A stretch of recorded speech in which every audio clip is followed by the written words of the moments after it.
My wife Gianna and I live in a normal suburb. We have normal jobs, normal lives, and very normal neighbors. Our lives follow the same routine that many Americans follow, a stable life that our parents taught us from a young age. Sitting down to write this story is a strange thing for me, because I am not a writer. The last time I wrote something this long was when I was working on my final paper in college. But something happened not long ago, something that no one can explain, and that still scares us to this day. It was a day like any other. After work, Gianna and I decided to go out for dinner for a change. We got home around 9 p.m. On work days, we don't stay up late, so by 9:30 we had brushed our teeth and were ready for bed. By 10 o'clock we were in bed. We usually turned off the lights at 11 o'clock, but before that, we either read a book or watched our favorite show. That night we decided to watch a show. While we were glued to the screen, the phone suddenly rang. Gianna told me not to pick it up because any call at this hour was definitely not good news. I agreed with her, but for that reason I thought I should pick it up, just in case it was an emergency. I had just reached out to pick up the phone next to the bed when the ringing stopped. This old landline phone was terrible.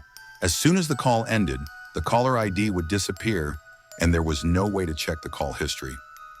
Well, it was probably a wrong number, but a few minutes later the phone rang again. I looked at the screen. It said unknown number. Both Gianna and I found this quite strange, especially after 10 o'clock at night. I didn't pick up the phone, but as soon as it stopped ringing, it rang again. Suddenly, I felt like it might be an emergency. Maybe someone in the family had had a bad day, so I quickly picked up the phone. On the other end of the line was Al, my neighbor. He asked me if I knew the man standing in front of my house. I asked him in surprise, "What are you talking about?" He told me to go outside and check and hung up. It was strange that he would hang up so suddenly. When I told Gianna, she said worriedly, "Don't go outside." I replied that I was just going to look through the window. I went downstairs, gently pulled back the curtains, and looked out into the front yard. There was no one there. I opened the front door and the screen door and stepped outside. I looked around, even checking the bushes right in front of the house. There was no one. I began to feel uncomfortable at the thought that Al might be playing a prank on me at this time of night. This was so unlike him. I went back to bed and told Gianna that no one was outside and that Al was probably just playing around. She was as confused as I was. It felt weird. She told me to call him back, so I did. But it rang and went straight to voicemail. I left a message. "Al, what's going on? Call me back." Just then, the phone rang again.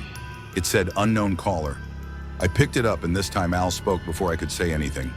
"Come outside, there's someone outside your house." He spoke calmly but slowly and hung up. I jumped up and shouted, "What the hell is going on?"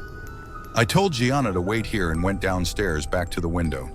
This time I saw a man standing right at the end of the walkway, where it met the sidewalk.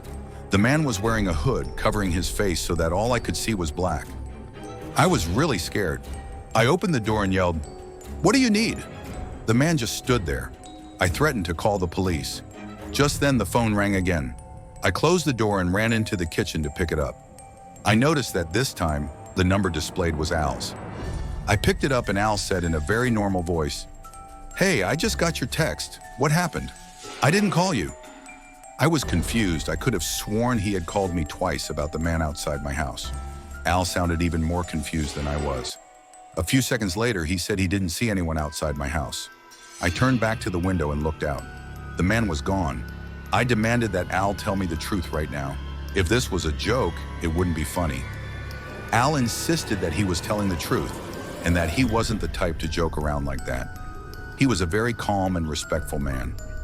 I had to put him on speakerphone so that Gianna could hear that I wasn't crazy and that we had received 2 calls from someone who sounded exactly like Al. Al also put him on speakerphone so his wife could confirm that he was telling the truth. In the end, he couldn't say anything other than that it sounded like someone was playing a prank on us.